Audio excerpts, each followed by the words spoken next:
축복은 우리의 모든 것을 쏟아부어도 아깝지 않은 우리의 자녀들을 주셔서 우리의 인생의 꿈을 주신 그 하나님, 또 우리의 생명의 축복을 이어가게 하신 하나님, 그 은혜가 가장 귀한 것이죠.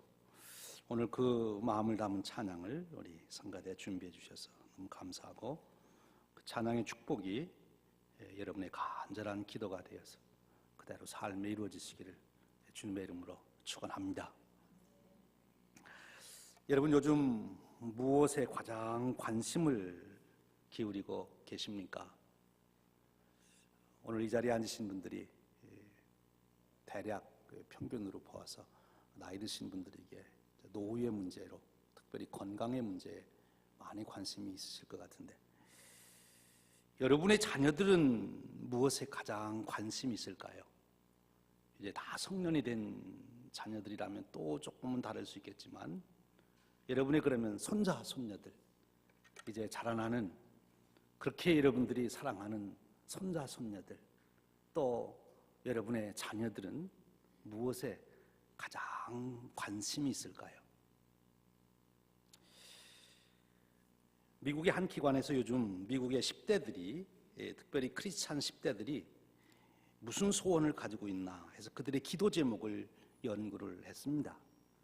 그래서 그들의 기도 제목을 조사해 봤더니 그들의 기도의 제목에 가장 많은 관심을 표현한 것이 무엇이었겠습니까? 가정의 화목이었습니다. 어른들이나 가정 화목을 생각하고 가정 문제를 생각하는 줄 알았는데, 10대들이 가장 많이 가정의 행복을 생각하고 있었다는 거죠. 어떻습니까? 여러분의 가정은 행복하십니까? 여러분의 자녀들은 행복한 가정생활을 하는 것 같습니까? 아니, 여러분의 손자, 손녀들은 어떻습니까? 가정의 행복을 누리며 살고 있다고 생각하십니까? 우리 한국에 있는 일입니다. 한국에서 청소년들을 대상으로 조사를 했는데, 그 행복도를 측정해서요, 한국에 있는 청소년들의 행복도를 측정했는데, 세계 지금 OECD 국가가 23개 국가인데 그 국가에서 몇 등을 했겠습니까? OECD 국가에서 우리가 지금 경제적으로는 7위, 10위권 안에 든다고 그러고, 우리가 어른들이 큰 수고를 해서 세계 대국을 이뤄간다고 우리가 자부심을 갖고 있는데, 우리 청소년들이 얼마나 행복하냐 이것을 물어봤을 때 몇 위쯤 한 것 같습니까? OECD 국가 중에서 20개 나라 중에서 23등을 했습니다. 계속 그렇습니다. 수치가 조금씩은 좋아지지만 순위는 안 바뀌어요. OECD 국가 중에서 2010년, 11년, 12년, 13년, 14년 계속해서 그렇습니다. 미국의 청소년들은 어느 정도 될까요? 미국은 한 10위쯤으로 나와 있습니다. 그러니까 우리 미국에 살고 있는 우리 자녀들은 대체적으로 본다면 그 중에 하나가 되겠지요.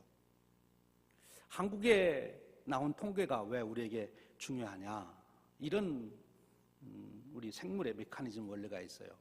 우리 몸 안의 모든 작용은 호르몬이 이렇게 조절해 나갑니다만, 또 호르몬 외에 페로몬이라고 하는 것이 우리 몸에서 나온다고 그래요. 동물학자들에 의하면. 그 페로몬이 어떤 일을 만들어내느냐, 왜 여러분 물고기들을 보면 물고기가 수만 마리가 한쪽으로 가다가 갑자기 방향을 바꿔가는데 전혀 부딪히지 않고 어떻게 이렇게 일시적으로 그렇게 바뀌는지, 그리고 이 철새들 날아갈 때 보면 동시에 날아가는데도 전혀 교통사고가 안 나요. 그게 이제 페로몬 현상 때문에 그렇다, 이제 그런 얘기를 하는데요. 사람들도 어떤 그 동질 집단이 어느 하나의 그 경향성을 보이면 그것이 다른 데 있는 사람들, 그 동질적인 사람들에게도 영향이 간답니다. 그래서 한국 사람들이 너무 행복하게 살면 우리가 사는 환경이나 미국, 한국의 환경이 다른데도 우리도 행복하다는 거죠. 또 한국이 너무 불안하면 나도 모르는 사이에 나도 불안해질 수 있다.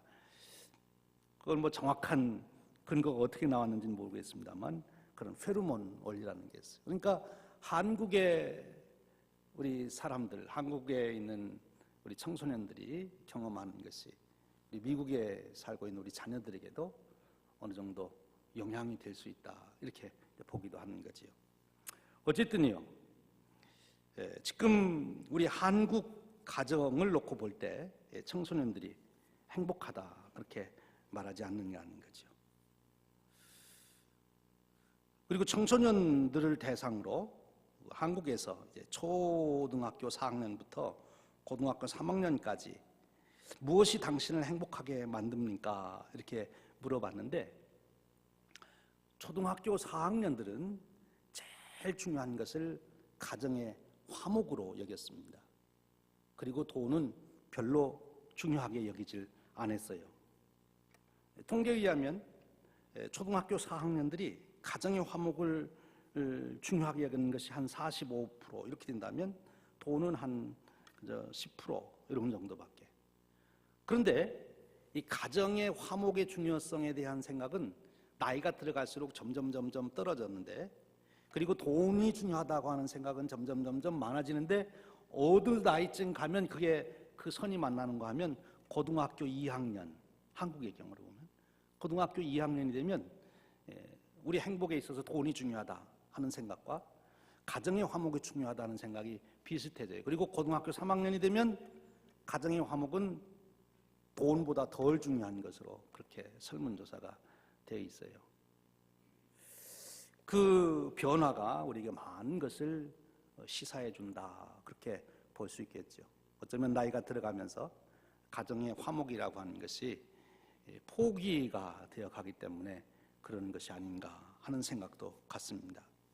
그러나 초등학교 4학년짜리가 우리 인간에게 있어서 가장 큰 행복의 조건을 따진다면 무엇이냐, 그럴 때 가정이라고 말했다고 하는 것, 이것은 우리가 기본적으로 가정에 대한 기대가 무엇인지, 가정이 주는 축복이 무엇인지를 다시 우리가 생각하게 만드는 아주 중요한 자료가 되는 거지요. 우리 미국의 티네이저 17살에서 24살 되는 우리 미국 뉴욕에 있는 젊은이들에게 조사를 했습니다.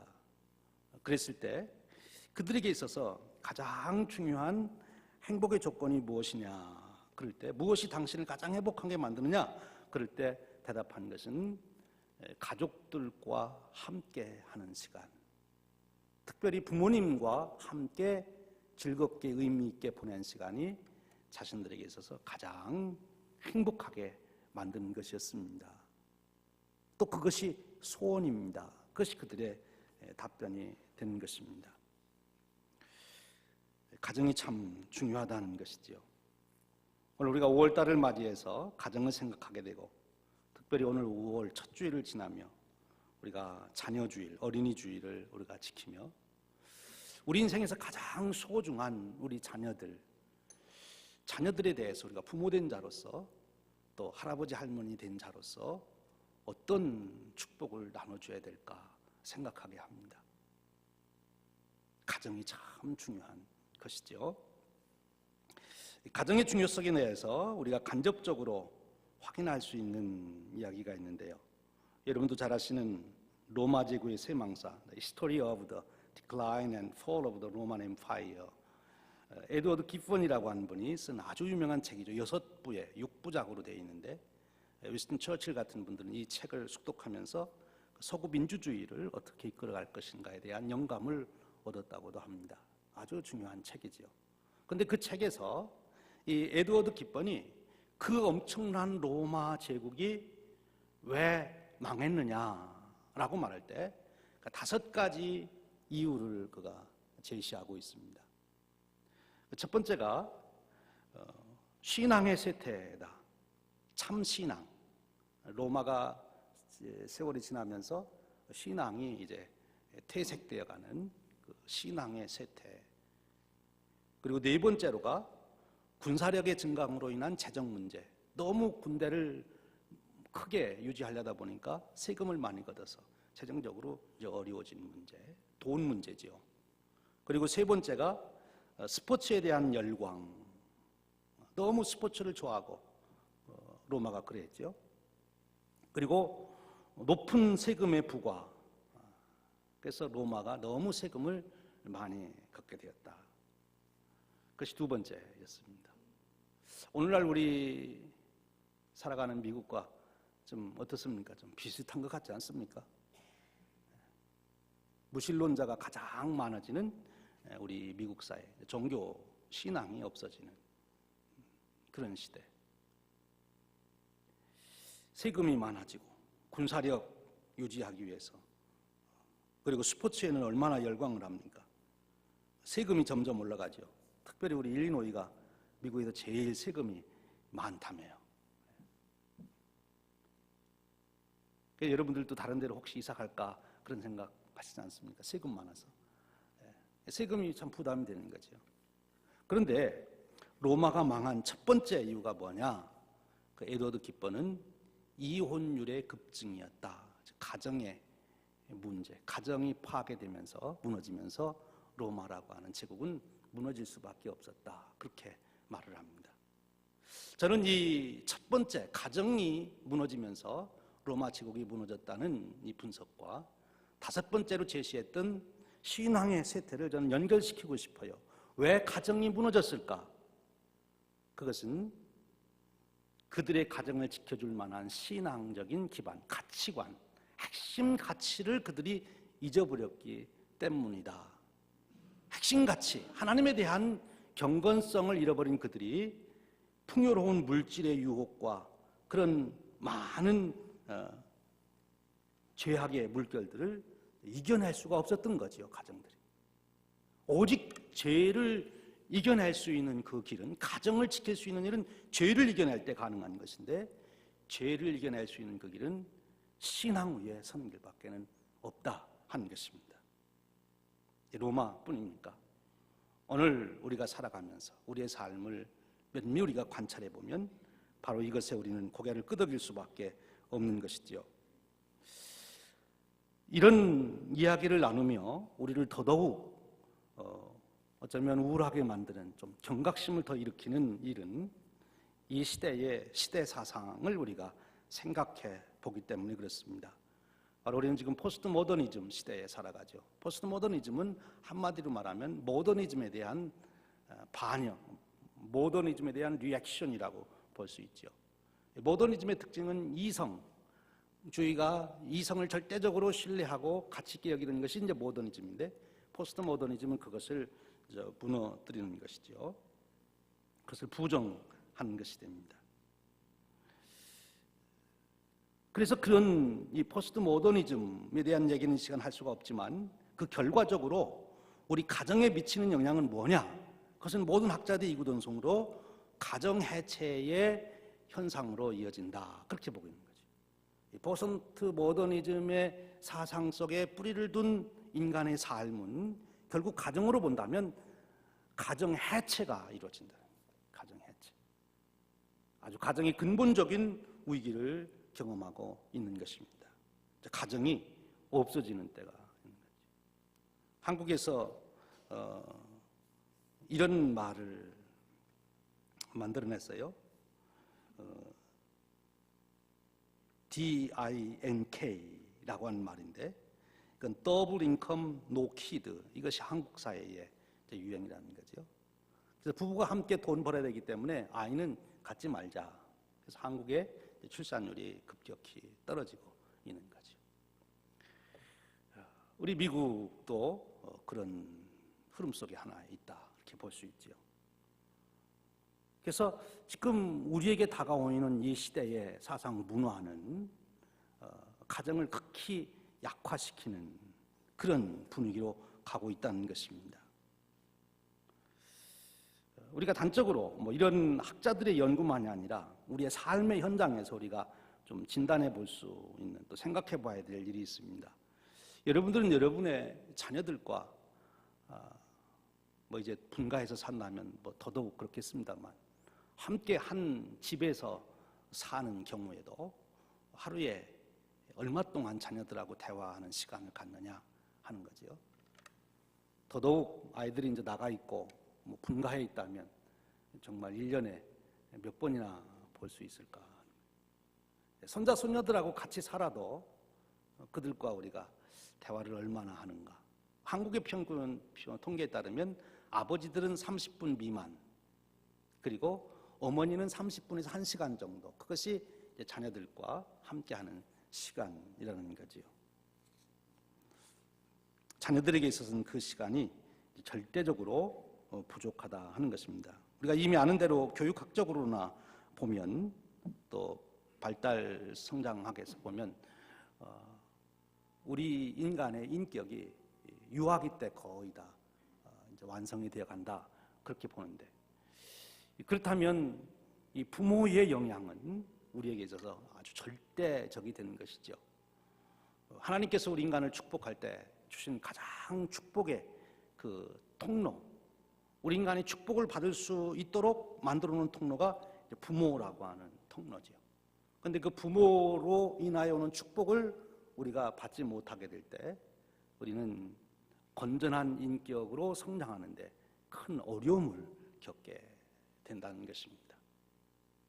제가 미국에 와서 이렇게 공부할 때 그 읽은 글 중에, 그 상담학 공부하는 중에 어떤 청년이 이제 자기 친구의 전도로 교회에 갔어요. 근데 교회에 가서 예배 시간에 설교를 듣다가 그만 그 자리에 앉아 있지 못하고 뛰쳐나왔습니다. 그 뛰쳐나온 이유가 왜 뛰쳐나온가 하면, 하나님을 그 목사님이 아버지라고 불렀어요. 하나님 아버지 이렇게 불렀어요. 그런데 이 청년이 아버지라고 하는 말을 듣는 순간 하나님과 아버지가 같다 하고 이렇게 오버랩이 되는 순간 그 자리에 있지 못하고 밖으로 뛰쳐나온 거예요. 왜냐하면 아버지에 대한 상처가 너무 커서. 아마 그런 사람들이 흔치는 않겠지요. 그러나 그 자녀에게 있어서 아버지의 상처가 얼마나 클 수 있다고 하는 것, 또 자녀들에게 있어서 부모가 준 상처가 얼마나 클 수 있다고 하는 것을 우리가 단적으로 볼 수 있는 그런 얘기가 되는 것이지요. 여러분, 그렇습니다.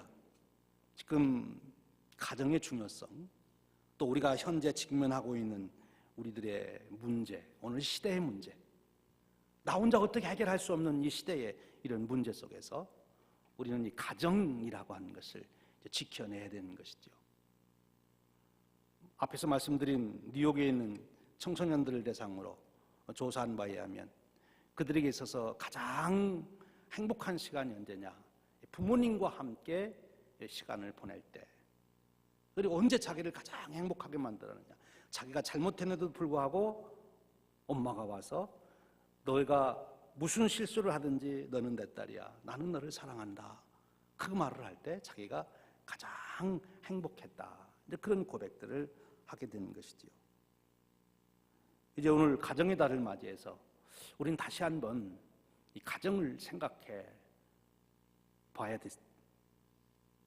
하나님께서 우리 인간을 창조하시고 우리에게 주신 최고의 축복은 바로 가정이라고 하는 축복입니다. 그래서 우리가 이 가정의 문제를 생각할 때 도대체 어디에서부터 우리가 문제를 해결해 가고 어디에서 해답을 얻을까 생각하게 될 때 자연히 우리는 가정의 창조주이신 하나님께로 돌아가서 가정의 설계자이신 하나님께서 주시는 그 답으로 우리가 돌아가야 된다고 믿습니다. 사랑하는 여러분, 행복한 가정이 되시기를 소원하시죠. 여러분도 행복하기를 원하시고 여러분 자녀들도 손자 손녀들도 행복한 가정에서 건전한 인격으로 자라가는, 그래서 행복한 인생이 되는 그런 축복을 원하시지요. 그렇다면 우리가 이 5월 한 달 동안 우리가 총력을 다해서 우리의 관심을 가정에 기울이고, 특별히 하나님께서 우리의 가정을 어떻게 설계하셨나, 하나님이 설계해 주신 대로 우리가 가정을 세워가야 그 가정이 온전한 가정이 되는 거예요. 우리 인간의 어떤 지식이나 경험이나 우리 인간의 논리를 가지고 세우는 가정은 다 허점이 있습니다. 오직 가정의 창조주이신 하나님께서 세우신 가정만이 우리의 참 행복, 참 생명을, 축복을 이어가는 그런 가정이 될 수 있는 거지요. 우리의 현재 가정이 어디에 어떤 모습으로 있든지 이 5월 달 동안 우리 자신들을 다시 한번 돌이켜보며 하나님이 세우시는 가정, 그 가정의 설계도를 따라서 저와 여러분의 가정을 한번 점검해보며 우리의 가정을 다시 한번 하나님의 설계도대로 세우고자 결단하고 기도하고 힘쓰는 그런 축복의 한 달이 되시기를 축원합니다. 그래서 5월달을 지나면 조금이라도 우리의 무너졌던 가정들이 다시 회복이 되고 잃어버렸던 행복을 다시 찾고 가정을 통해서 주신 하나님의 축복이 우리와 우리 자녀들, 우리 손자 손녀들을 통하여 대를 이어가며 그 축복을 이어가는 그런 하나님의 가정들 되시기를 주님의 이름으로 축원합니다. 그러면 우리가 하나님이 세우신 가정을 생각할 때 가장 먼저 생각해야 될 것이 바로 오늘 우리가 읽은 성경 말씀입니다. 창세기 1장 26절에서 28절 말씀입니다. 이 말씀 속에서 우리는 가정이 무엇인가, 그리고 가정은 어떻게 바로 세워질 수 있는가 하는 그 아주 중요한 원리를 발견하게 됩니다. 26절에서 28절 말씀을 다시 읽어보면 하나님이 이르시되 우리의 형상을 따라 우리의 모양대로 우리가 사람을 만들고 그들로 바다의 물고기와 하늘의 새와 가축과 온 땅에 기는 모든 것을 다스리게 하자 하시고 하나님이 자기 형상 곧 하나님의 형상대로 사람을 창조하시되 남자와 여자를 창조하시고 하나님이 그들에게 복을 주시며 하나님이 그들에게 이르시되 생육하고 번성하여 땅에 충만하라 땅을 정복하라 바다의 물고기와 하늘의 새와 땅에 움직이는 모든 생물을 다스리라 하시니라. 이 말씀입니다. 하나님이 가정을 세우실 때 어떻게 세우셨냐? 하나님은 남자를 창조하시고 여자를 창조하시고 그리고 남자와 여자가 한 가정을 이루도록 하셨습니다. 그것이 하나님이 설계하신 가정이에요. 한 남자 그리고 한 여자, 이 둘이 가정을 이루도록 허락하신 것이죠. 이 원리에서 우리가 벗어나지 않아야 하나님이 세우신 가정의 축복을 온전하게 누릴 수 있는 것입니다. 이 시대의 가정 해체 이야기가 나오면서 나타난 현상, 우리가 사회 매스컴을 통해서 너무나 잘 아는 현상, 이제는 교회 안에서도 그 문제 때문에 심각한 대립이 되어 있는 이 동성애 문제, 우리 한번 이 말씀을 근거로 다시 잘 생각해야 하는 것입니다. 그런데 이런 가정, 남자와 여자가 모여서 가정을 이룰 때 온전한 가정이 되는데 그 남자와 여자가 어떤 남자와 여자가 되어야 되느냐, 거기에 아주 중요한 조건이 있어요. 하나님이 사람을 만드실 때 어떻게 만드셨습니까? 하나님의 형상대로 지으셨어요. 이제 문제는 바로 여기에 있어요. 오늘 우리의 가정의 문제는 우리 인간의 모든 문제와 동일한 그 근본을 가지고 있는 그 문제는 무엇인가 하면 우리가 원래 하나님이 우리를 창조하신 그대로 하나님의 형상이 우리 남성에게도 여성에게도 남편에게도 아내에게도 그대로 깨어지지 않고 있었다면 정말 하나님이 여기서 축복하신 그대로 온전한 가정의 축복을 누렸을 텐데, 문제는 이런 축복을 받은 인간이 창세기 3장에 가면 사탄의 유혹에 넘어가 타락하게 됩니다. 죄가 들어와서 하나님의 형상이 깨어져 버리게 된 것입니다. 여러분, 이 건물을 짓는, 우리가 하우스를 짓는 것과 패밀리를 세우는 것을 우리가 상징적으로 같이 생각해 볼 수 있겠죠. 이 집을 지을 때에도 지금 여기 벽돌 하나하나가 튼튼해야 이 집이 튼튼한 것이지, 아무리 설계도대로 이 벽돌을 쌓아도 이 벽돌이 다 허술하면 어느 순간에 무너지는 거지요. 남자와 여자가 만나서 가정을 세우더라도 하나님의 형상이 파괴되어 버린 그런 남자와 여자가 만났을 경우에, 그리고 또 그것은 같이 세워져야 되는 거기 때문에 남자만 형상이 회복이 되고 여자는 안 됐다, 여자는 회복이 됐는데 남자는 안 됐다, 그래도 안 되는 거지요. 둘 다가 하나님의 형상이 회복이 되어야, 그래야 온전한 가정을 세울 수 있는 것입니다. 어쩌면 요즘 우리에게 등장하는 가정 해체의 문제, 동성애의 문제, 이런 모든 것들도 하나님의 형상이 깨어진 결과로 나타난 부작용이다, 그렇게 볼 수 있어요. 인간이 타락한 다음에 하나님이 주신 모든 축복의 질서를 파괴하도록 사탄은 역사를 했습니다. 죄가 들어와서 하나님이 주신 창조의 질서를 무너뜨리게 되는 거예요. 그래서 나온 현상이 모든 인간의 죄악의 현상들이에요. 동성애도 그 중에 하나라고 볼 수 있겠지요. 사실 우리가 우리가 육체적으로 핸디캡이 있는 것도 사실 창조주 하나님께서 처음 창조하실 때는 모든 것을 온전하게 만들으셨는데 죄가 들어와서 인간이 하나님의 형상이 파괴되면서 나온 다 결과물들이라고 볼 수 있어요. 그래서 주님이 다시 오셔서 세국하시는 새 나라, 새 하늘 새 땅에서는 그런 일이 없습니다. 사람뿐입니까? 자연 환경도 마찬가지죠. 그런 측면에서 그런 근본적인 원리에서 우리 가정도 봐야 되는 거죠. 우리가 요즘에 그런 말을 많이 해요. 특별히 이제 가정의 문제를 놓고 우리가 근본적으로 생각할 것이 하나님 남자와 여자로 창조하시고 그들로 가정을 이루게 하셨다 하는 이 원리를 도전할 때 태어날 때부터 나는 성향이 남자를 좋아하지 않도록 여자를 좋아하지 않도록 그렇게 돼서 나는 할 수 없이 동성 결혼을 해야 된다 그렇게 주장하는 분들이 있습니다. 태어날 때부터 그런 성향을 가질 수 있을 수도 있겠지요. 그러나 그것이 하나님이 처음 인간을 창조하셨을 때 인간에게 주셨던 그 축복은 아니라는 것입니다. 우리가 다른 죄악을 극복하듯이 그것도 힘써서 극복하고 나가야 될 하나의 우리의 이제 과제가 된 것입니다. 그렇잖아요.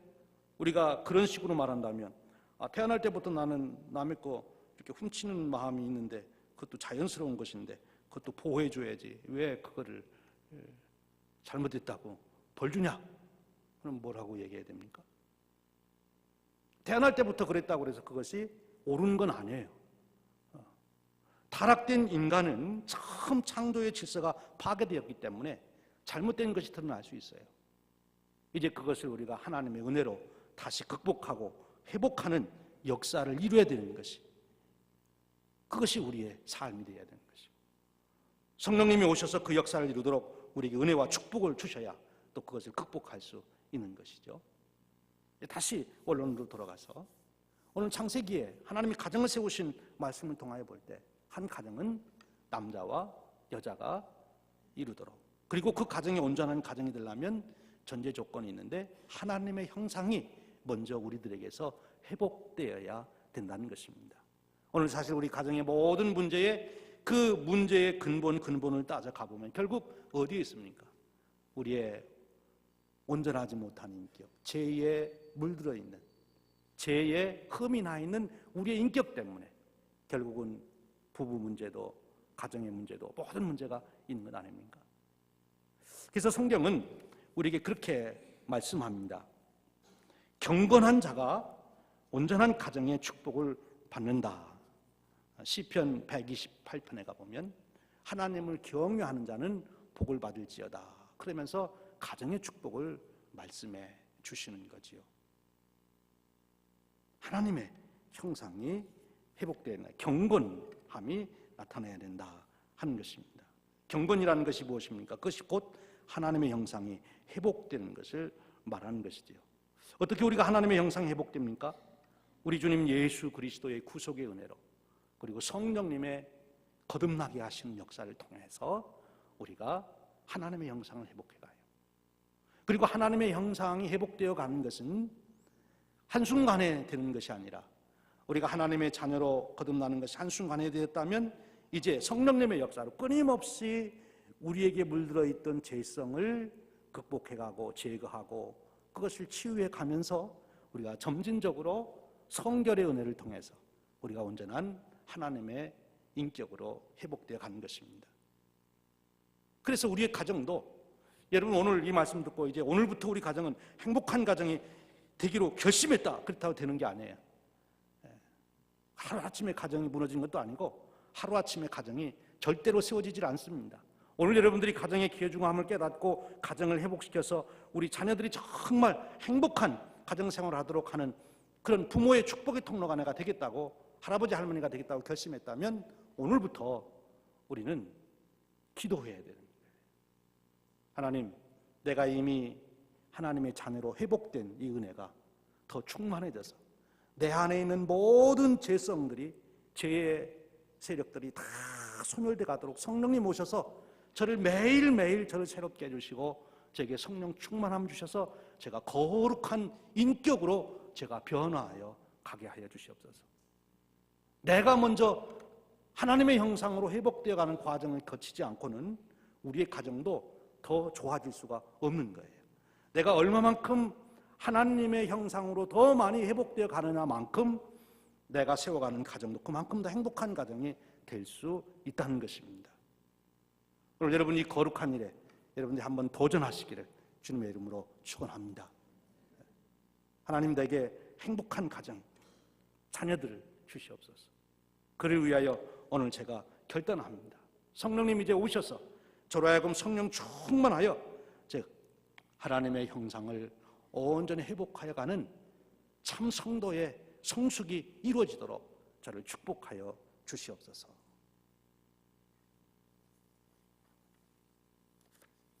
한 부모가 자녀를 행복하게 할 수 있는 놀라운 사건이 마가복음 7장 25절 30절에 소개됩니다. 여러분 잘 아시는 수르보니게 여인이 귀신 들린 딸을 고쳐달라고 예수님께 가서 구했고 처음에는 거절당했지만 결국 예수님이 고쳐준 사건이에요. 이 사건 속에서 우리는 부모가 어떻게 해야 자녀를 회복시킬 수 있는가, 자녀에게 행복을 줄 수 있는가, 자녀로 하여금 하나님의 축복된 삶을 살 수 있게 하는가 하는 것을 이 수르보니게 여인을 통해서 배우게 됩니다. 오늘 짧게 말씀드리면 이 수르보니게 여인은 자기 딸을 위해서 자기의 체면을 내려놓았어요. 자기의 자존심도 내려놓았어요. 헬라 여인이라고 예수님으로부터 개 취급을 당했지만 그래도 주님께 가서 매달렸어요. 우리가 먼저 우리 자녀들을 상처 주는 이유는 뭐냐면 내 체면 때문에 그럴 때가 참 많아요. 저도 솔직히 고백하면 제가 목사로서 때로는 이 목사라는 것 때문에 자녀들 입장보다는 그렇게 하면 안 돼요. 목사들이 그러면 되나? 이래서 걔는 목사들 되고 싶다고 목사들 된 것도 아닌데 그렇습니다. 내 체면 자존심 때문에 우리 자녀들은 말할 수 없는 짐을 지게 되고 상처를 받게 되죠. 이 수르보니게 여인은 자기 체면 자존심 다 들여놨어요. 사랑하는 여러분, 오늘 여러분들의 인격이 회복되기를 여러분의 자녀들을 위해서라면 여러분의 체면도 자존심도 다 내려놓을 만큼 여러분의 인격이 회복되시기를 주님의 이름으로 축원합니다. 여러분의 자녀가 더 귀중한 거죠. 내 체면 자존심보다. 그러면 역사가 일어나기 시작해요. 근데 그것뿐입니까? 이 수르보니게 여인은 참 문제 해결자가 되시는 예수님께 나갔다는 거예요. 즉 기도의 삶을 살았다는 거예요. 자기가 아무리 체면을 내려놓고 한다 해도 자기 능력으로는 귀신 들린 딸을 고칠 수가 없습니다. 예수님만이 고칠 수 있기에 그는 예수님께 기도했어요. 여러분 그렇습니다. 우리가 자녀들에게 아무리 잘해줘도 우리 자녀들도 죄인이거든요. 여러분 누구에게 아무리 잘해줘도 그 사람이 결국 돌아서지 않고 끝까지 오히려 내가 잘해주면 잘해줄수록 더 나를 이용해 먹고 나중에 배신하는 그런 거 경험해 보셨습니까? 사람은 잘해준다고 되는 게 아니에요. 그 사람이 잘못되어 있으면 아무리 잘해줘도 잘해주는 것 가지고 더 이용해 먹지 절대 그것 때문에 감동받고 돌아오질 않습니다. 성령님이 역사하셔야 돼요.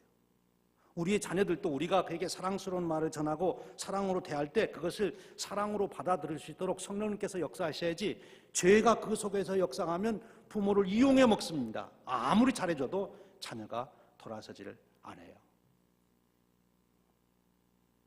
여러분 잘 아시는 성 어거스틴 어머니 모니카의 얘기, 암브로스 목사님 얘기가 있지 않습니까? 그 모니카 어머니가 어거스틴에게 얼마나 잘해줬습니까? 잘해준다고 돌아옵니까? 그 어머니가 나가서 기도하잖아요. 눈물을 흘리며 기도하잖아요. 결국 어거스틴이 돌아와 성 어거스틴이 됩니다만 그 사건을 놓고 암브로스 목사님은 그렇게 얘기했어요. 눈물의 기도를 드리는 어머니의 자식은 망하는 법이 없습니다. 우리 힘으로 안 되는 거예요. 하나님께서 역사해 주셔야 우리 자녀들이 죄에서 벗어나고 그들도 부모의 사랑을 긍정적으로 받아들이게 되는 것입니다. 여러분 그런 축복이 여러분의 가정이 이루어질 수 있도록 자녀들을 위해서 기도해 주세요. 하나님 내가 내 자녀들을 사랑합니다. 내 사랑하는 마음이 내 자녀들에게 그대로 왜곡되지 않고 전달될 수 있도록 내가 하는 모든 말과 행하는 모든 일들이 자녀들에게 정말 어머니 아버지가 나를 이렇게 사랑한다고 감동될 수 있도록 하나님 역사해 주시기를 원합니다. 하나님 역사 안 해주시면 소용없어요. 헛수고입니다. 이 수르보네게 여인은 바로 이런 일을 통해서 현실적으로는 자녀를 위해서 자기 자존심과 체면 다 내려놓고 영적으로는 하나님께 나가서 기도하면서 귀신 들린 딸을 고치게 된 것입니다. 우리의 자녀가 어떤 현재 어려운 형편에 있을지라도 여러분 보시기에 정말 내 자녀는 어떻게 다시 인생이 회복될까 하는 그런 자리에 있을지라도 여러분이 수르보네게 여인 딸처럼 귀신 들린 자만큼이야 같습니까? 하나님이 못 고칠 병이 없으십니다. 그리고 부모님의 체면과 자존심을 내려놓는 사랑이라면 자녀들에게 감동이 될 수가 있는 것이지요. 여러분 그런 부모의 삶, 부모로서 그렇게 회복되는 축복이 함께 하시기를 축원합니다.